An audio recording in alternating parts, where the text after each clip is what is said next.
감사합니다. 여러분 축복합니다. 얼굴 한번 보세요. 지금 얼굴이 밝으신 것 같아요. 행복하십니까, 여러분? 제가 요즘 성도들의 감정들을 이렇게 쭉 들어보면 많이들 행복하신 것 같아요. 그냥 인사치레가 아니라 정말로 여러분의 입속에서 행복합니다. 나는 주님 때문에 행복합니다. 그런 고백이 감정들이 절로 나와야 됩니다. 자, 오늘 하나님 말씀은 마태복음 6장 19절부터 24절까지 말씀입니다. 하나님 말씀 마태복음 6장 19절부터 24절의 말씀입니다. 저랑 같이 모두 같이 합독해서 읽도록 하겠습니다. 너희를 위하여 보물을 땅에 쌓아두지 말라. 거기는 종과 동록이 해하며 도둑이 구멍을 뚫고 도둑질하느니라. 오직 너희를 위하여 보물을 하늘에 쌓아두라. 거기는 좀이나 동록이 해하지 못하며 도둑이 구멍을 뚫지 못하고 도둑질도 못하느니라. 내 보물 있는 그곳에는 내 마음도 있느니라. 눈은 몸의 등불이니 그러므로 내 눈이 성하면 온몸이 밝을 것이요 눈이 나쁘면 온몸이 어두울 것이니 그러므로 내게 있는 빛이 어두우면 그 어둠이 얼마나 더하겠느냐. 한 사람이 두 주인을 섬기지 못할 것이니 혹 이를 미워하고 저를 사랑하거나 혹 이를 중히 여기고 저를 경히 여깁니다. 너희가 하나님과 재물을 겸하여 섬기지 못하느니라. 아멘. 자, 어느 분께서 저희 교회 카페에다가 글을 남겨주셨습니다. 지난 목요일날 중보기도학교에 처음 참석하신 분이십니다. 그동안 저와 최은영 목사님을 영상으로만 보시다가 아마 실물로 처음 보게 된 것 같습니다. 앞에 여러 말들이 있었는데 그건 생략하고 뒷부분의 인사말이 아주 재밌습니다. 어떻게 했냐면은 하늘지기 목사님, 제 별명입니다. 카페 별명입니다. 하늘지기 목사님 귀여우시고, 주사랑 목사님, 최은양 목사님입니다. 예쁘시고 사랑하고 축복합니다. 저를 아주 귀엽게 봐주셔서 감사합니다. 귀여우신가요? 최은양 목사님 예쁜 거는 이해하는데 제가 귀여운 거는 저도 몰랐습니다. 미처 몰랐습니다. 그런데 이 귀여운 저에게 오늘날부터 노안이 찾아왔습니다. 확실히 귀여운 거 아니죠? 한 작년인가 재작년부터 이렇게 노안이 찾아와서 오늘날 갑자기 가까운 곳이 잘 보이지 않게 됐습니다. 처음에는 눈이 시력이 떨어진 줄 알고 안경을 바꿔야 되나 생각을 해서 안경점에 갔습니다. 노안이래요. 그래서 갑자기 충격을 받았습니다. 제 나이가 아직 그런 나이 아닌 것 같은데 그래요. 근데 알고 보니까 옆에 분들도 비슷한 나이에 이미 노안이 왔더라고요. 그리고 최은영 목사님도 저보다 3살이 어린데 최은영 목사님도 이미 노안이 왔어요.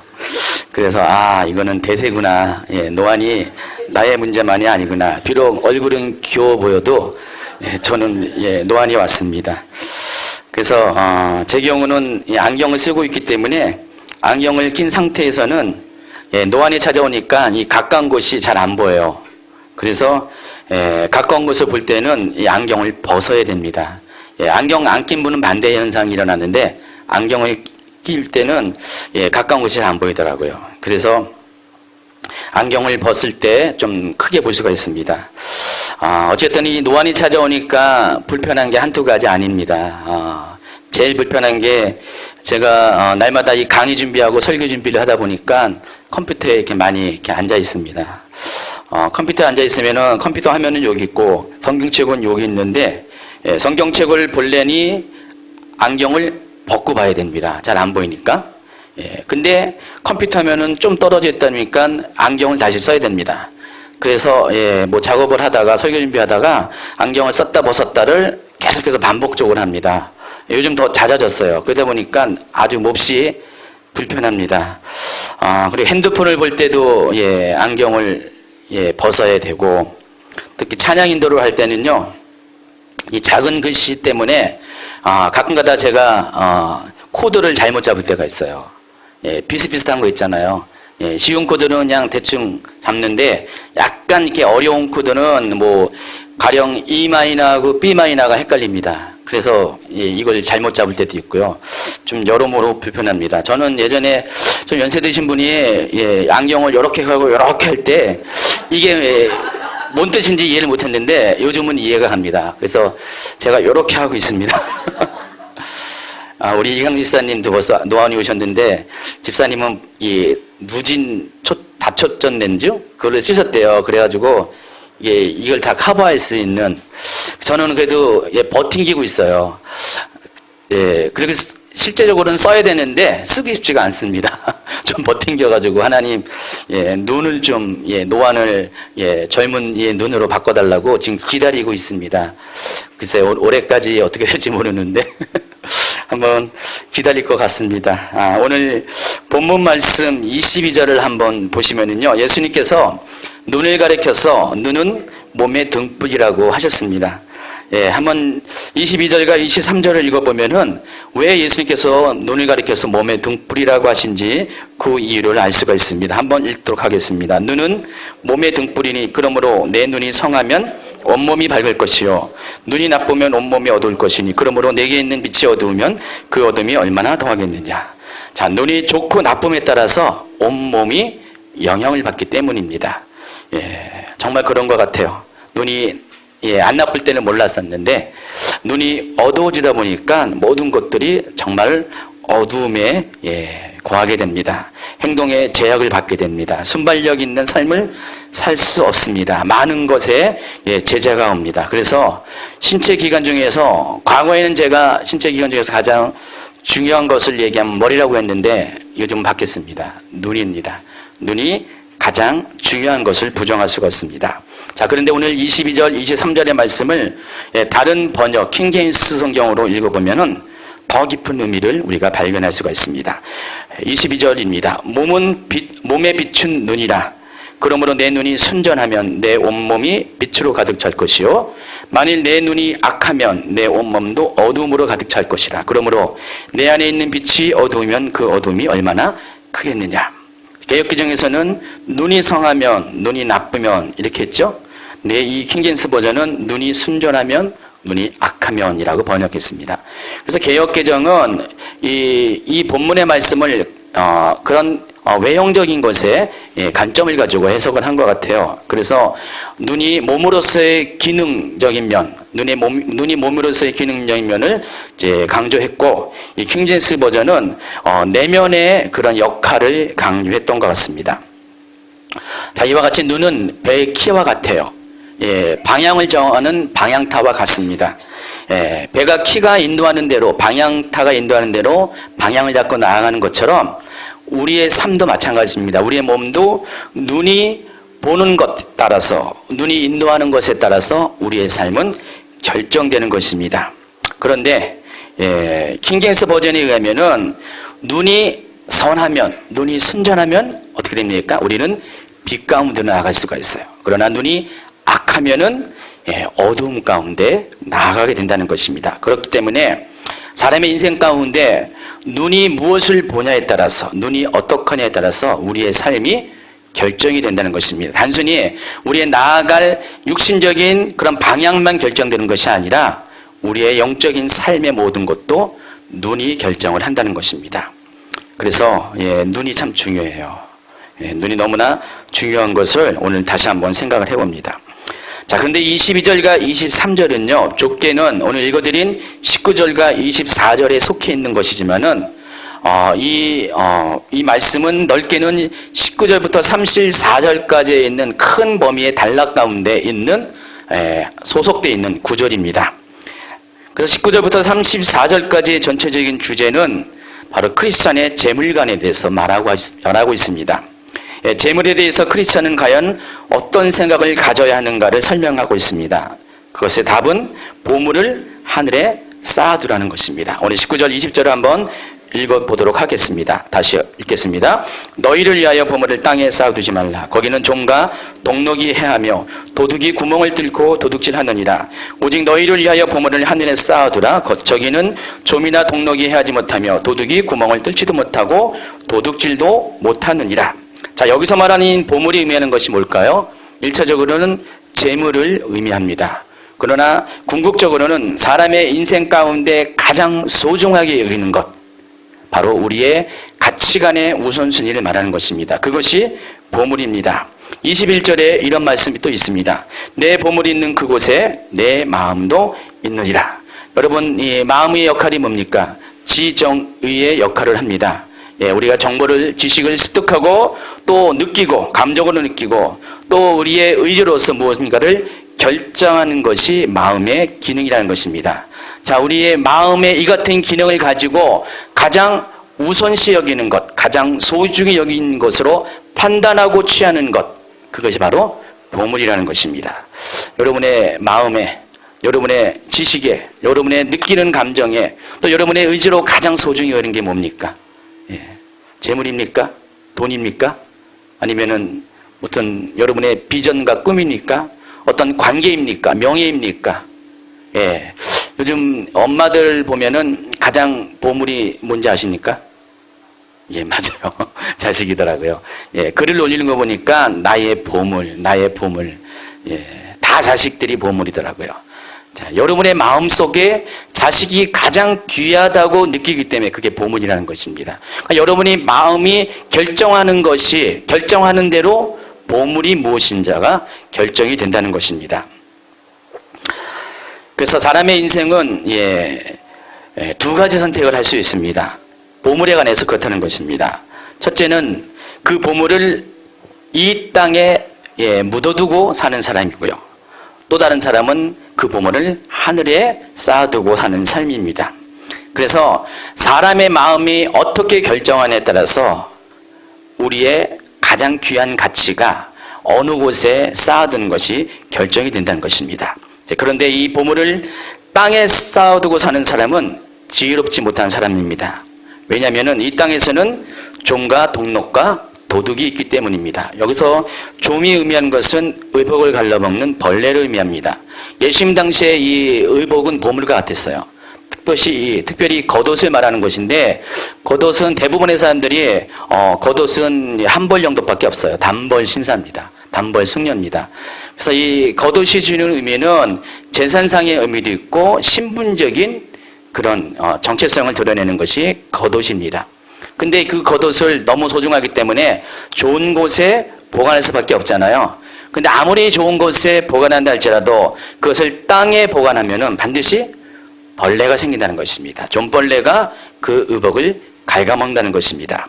두 번째는 동록인데, 이 동록은 금속을 녹슬게 하는 것입니다. 옛날에는 지폐가 없었습니다. 다 금화나 음화나 동화로 된 화폐를 갖고 있었습니다. 그래서 이것이 보물이기 때문에, 가장 귀한 것이기 때문에 사람들은 땅속 깊은 곳에 숨겨둡니다. 그러나 시간이 지나면은 동록이 슬게 돼서 이 동전들이 녹이 슬게 됩니다. 그리고 당시의 집들은 대부분 흙으로 지은 집입니다. 요즘같이 콘크리트나 나무로 지은 집이 아니라 흙으로 지은 집이라서 사람이 원하기만 하면 언제든지 그 집에 구멍을 뚫고 들어갈 수 있었어요. 도둑이 문으로 들어온 것이 아니라, 담을 띄워놓는 게 아니라 벽을 뚫어가지고 훔쳐간다는 것입니다. 그렇기 때문에 아무리 귀한 것을 모셔둔다 할지라도, 숨겨둔다 할지라도 이 모든 것들은 땅에 쌓아두는 한 언젠가는 쉽게 잃어버릴 수 있는 것입니다. 그렇기 때문에 이런 사람은 지혜로운 사람이 아니라는 것입니다. 자, 오늘날도 이와 같은 선택을 하는 사람들이 많이 있습니다. 결코 안전하지 못한 이 세상의 창고에 자신의 보물들, 자신이 가장 귀하게 여기는 것들을 쌓아두고 살아가는 사람들이 있습니다. 그러나 그러한 것들은 어느 순간에 휙 하고 바람이 불면은 다 날아가는 것에 불과합니다. 여러분, 욥기서를 잘 보면은 욥이 당대의 거부였습니다. 욥은 아브라함과 비슷한 시대에 살았던 사람인데, 욥은 정말로 당대 중동 지역에 굉장히 거부로 유명했습니다. 많은 것을 갖췄습니다. 돈을 갖췄고, 또 자녀들도 아주 예쁘고 튼튼한 자녀들을 갖고, 또 좋은 친구 관계를 유지하고 있습니다. 그러나 어느 날 하나님이 허락함 안에서 사단이 욥에게 그 모든 것들을 뺏어간 일이 생겼습니다. 한순간에 모든 것이 다 날아가게 됐습니다. 이 땅에 그것들을 보관하고 있기 때문에 그런 것입니다. 저는 주변에서 여러 어려움을 당한 사람들을 많이 봤습니다. 정말 제가 옛날에 지금 힘들고 어려울 때가 있었어요. 저희도 가정적으로 가난하고 그때 상대적으로 부유하고 모든 것을 갖춘 친척이 있었습니다.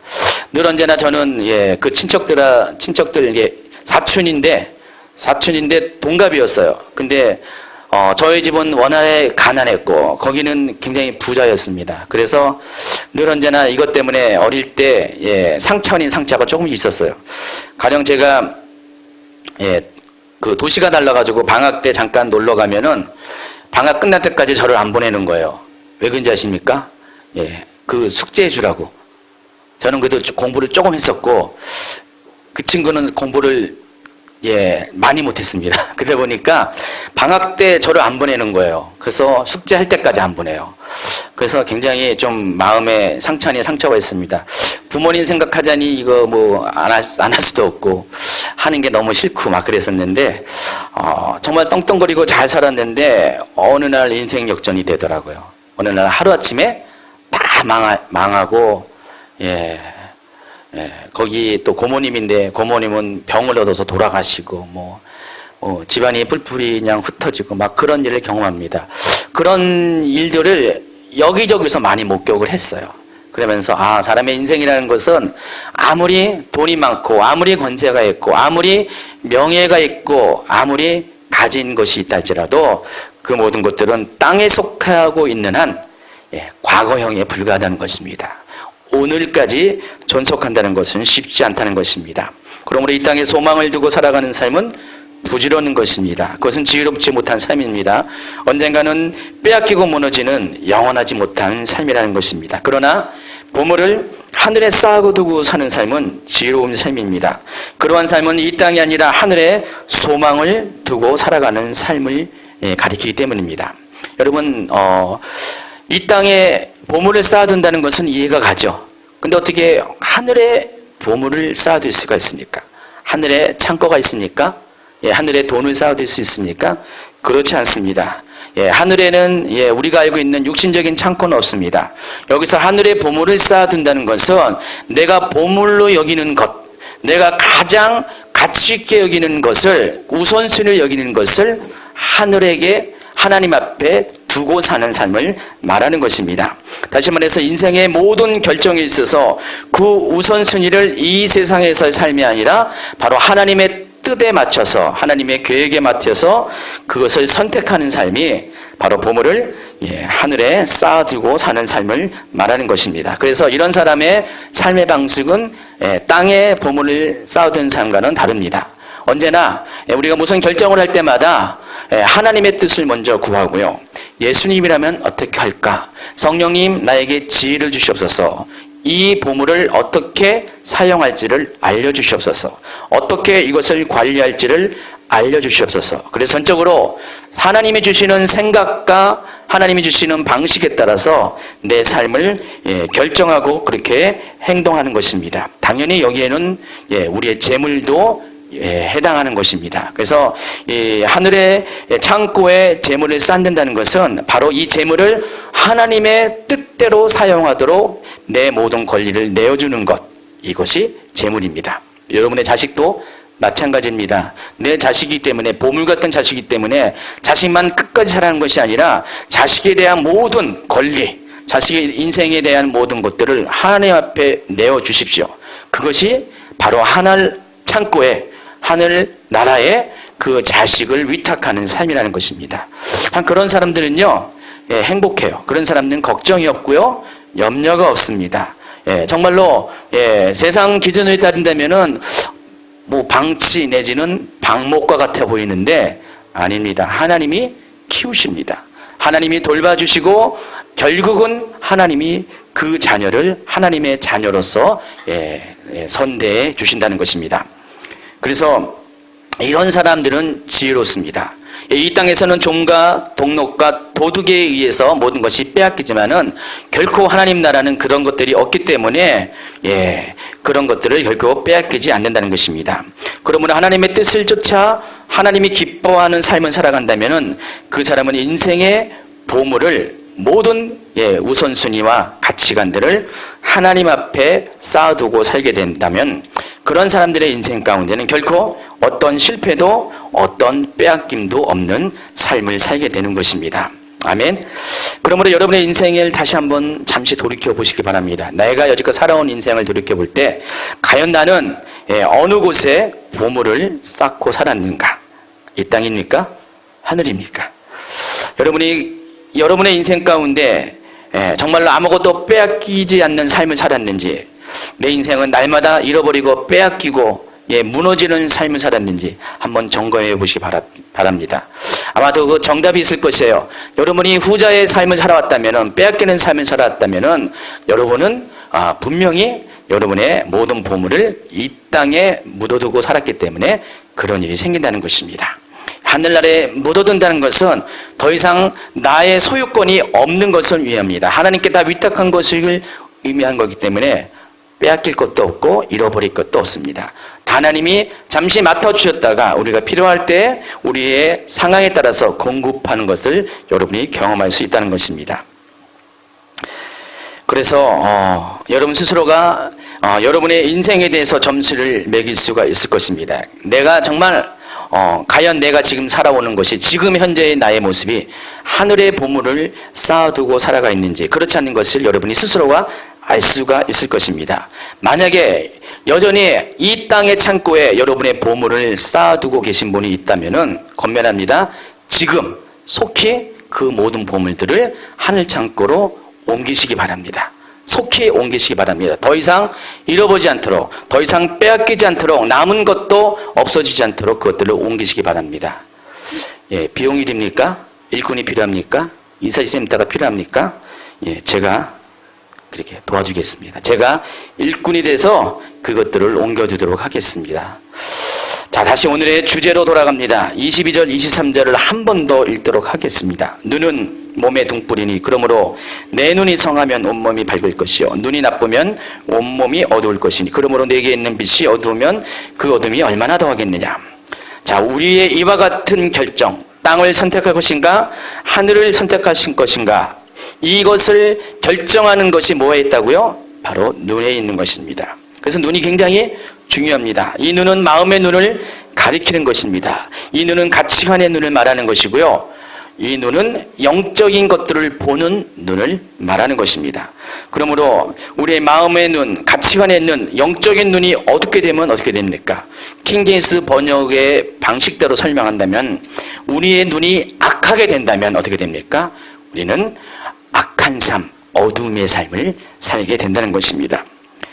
그렇기 때문에 그런 사람은 하나님 보시기에 악한 사람으로 여기게 된다는 것입니다. 반대로 우리 눈이 선하게 된다면 우리 인생은 하나님이 보시기에 선한 삶, 곧 빛으로서의 삶을 살게 되는 것입니다. 계속해서 24절은 우리의 눈이 중요한 이유를 다음과 같이 설명합니다. 한 사람이 두 주인을 섬기지 못할 것이니 혹 이를 미워하고 저를 사랑하거나 혹 이를 중히 여기고 저를 경히 여김이라. 너희가 하나님과 재물을 겸하여 섬기지 못하느니라. 자, 우리의 눈의 결정에 따라 우리의 선택하는 우리의 인생의 주인이 달라집니다. 자, 우리 인생의 주인은 두 가지 있다고 말씀드렸습니다. 하나님인가? 재물입니다. 왜 그러냐면은 하나님은 신이시잖아요. 근데 여기 있는 이 재물도 신입니다. 이 재물은 당시 가나안 지방에 있는 만몬신, 재물의 신을 가리킵니다. 그래서 이 재물은 하나님과 견줄 수 있는 강력한 능력을 가진 신이라는 것입니다. 자, 그래서 우리가 두 주인을 때로는 섬길 수가 있어요. 하나님과 재물이라는 만몬의 신을 섬길 수가 있습니다. 그리고 이 신들을 선택하는 결정을 누가 합니까? 바로 우리의 눈이 합니다. 우리의 눈이 보는 것을 통해서 우리의 마음이 결정을 하게 된다는 것입니다. 골로새서 3장 5절에 보면 이런 말씀이 있습니다. 그러므로 땅에 있는 지체를 죽이라. 곧 음란과 부정과 사욕과 악한 정욕과 탐심이니 탐심은 우상 숭배니라. 자, 여기서 이 탐심에 대해서 말씀을 하고 있습니다. 탐심은 재물에 관한 탐심을 말하고 있습니다. 그래서 우리가 재물에 대해서 탐심을 갖는 것은 바로 재물을 우상으로 섬기는 것과 같습니다. 땅에 있는 지체에 대해서 열거합니다. 음란, 부정, 사욕, 악한 정욕, 탐심이라고 했습니다. 탐심은 그래서 땅에 속한 그런 속성이라는 것입니다. 그래서 우리가 이 재물에 대해서 탐심을 갖는다는 것은 우리 스스로 내가 이 세상에 이 땅에 속한 사람이라는 것을 스스로 증거하는 것이라는 것입니다. 그런 사람은 당연히 이 땅 가운데 자신의 귀한 보물들을 쌓으려고 할 수밖에 없다는 것입니다. 그러므로 이 사도 바울은 땅에 있는 지체를 죽이라 그랬습니다. 우리 속에 있는 땅에 속한 것들을 죽이라고 말씀했습니다.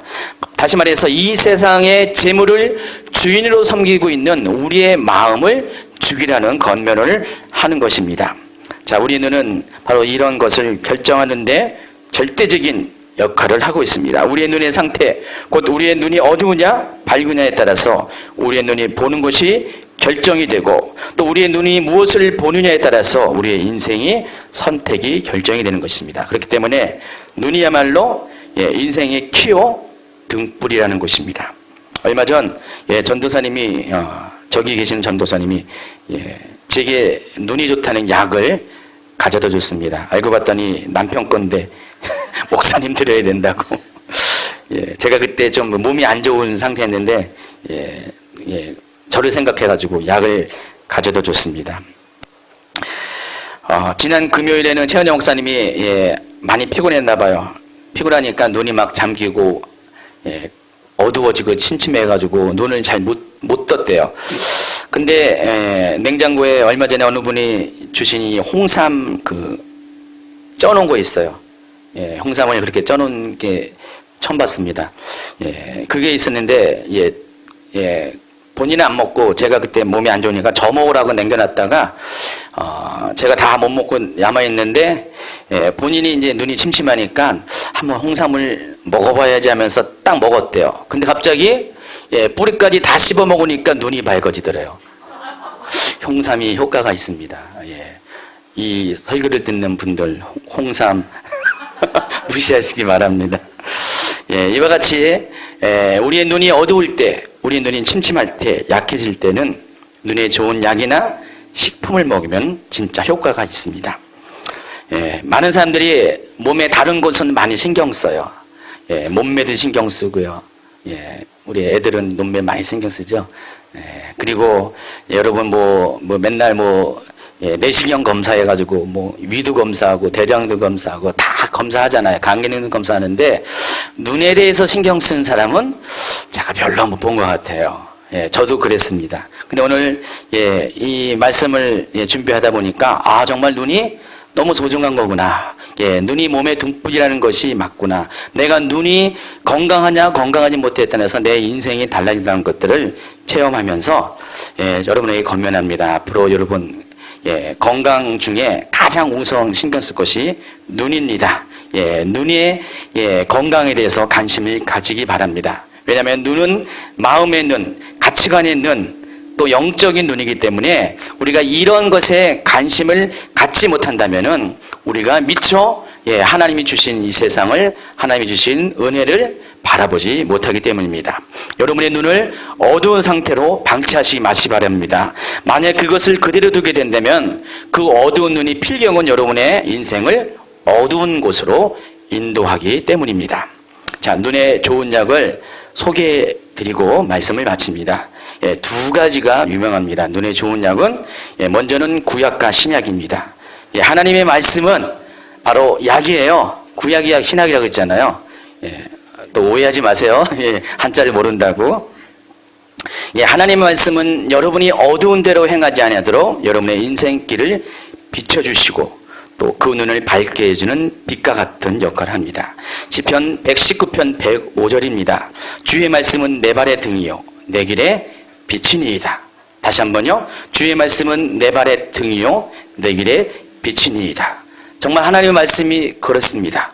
여러분의 발의 등과 같이, 여러분의 길에 비추는 빛과 같이 여러분이 어두움에 거하지 아니하도록, 어두운 데 가지 않도록 하나님 나라로, 하나님의 은혜로, 하나님의 길로 인도합니다. 그래서 여러분이 하나님의 말씀으로 여러분의 눈을 성하게 하십시오. 하나님의 말씀은 여러분의 인생에 빛이 되어서 여러분으로 하여금 분별력을 갖게 합니다. 무엇이 선한지, 무엇이 악한 것인지, 무엇이 하나님의 뜻인지, 무엇이 세상의 뜻인지, 우리의 인생의 가치가 과연 무엇이 옳은고 무엇이 그른지를 알려준다는 것입니다. 여러분, 인생의 가치를 쌓아둘 것은 이 땅이 아닙니다. 하늘입니다.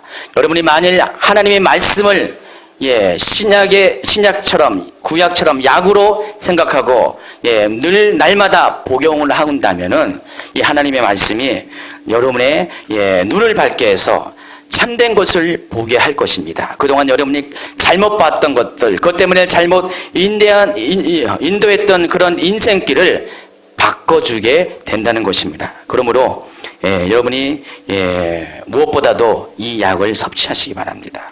구약과 신약의 말씀을 날마다 섭취하시기 바랍니다. 약은 가끔 먹으면 안 됩니다. 매일 드셔야 됩니다. 저도 요즘 무슨 약을 먹고 있습니다. 하루에 3번 먹습니다.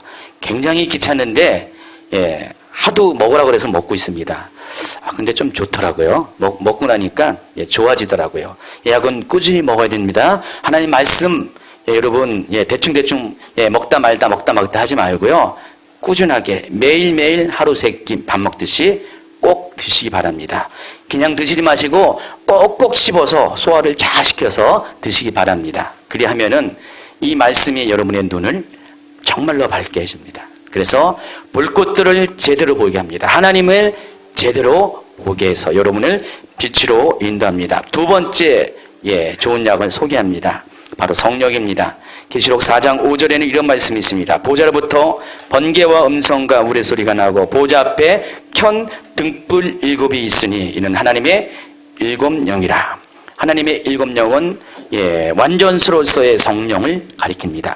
성령님은 완전하십니다. 근데 그 성령님이 뭐라고 성령님의 형상을 표현했습니까? 하나님의 보좌 앞에 켠 등불 7이라고 했습니다.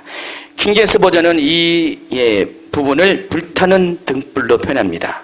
성령님은 불타는 등불이에요.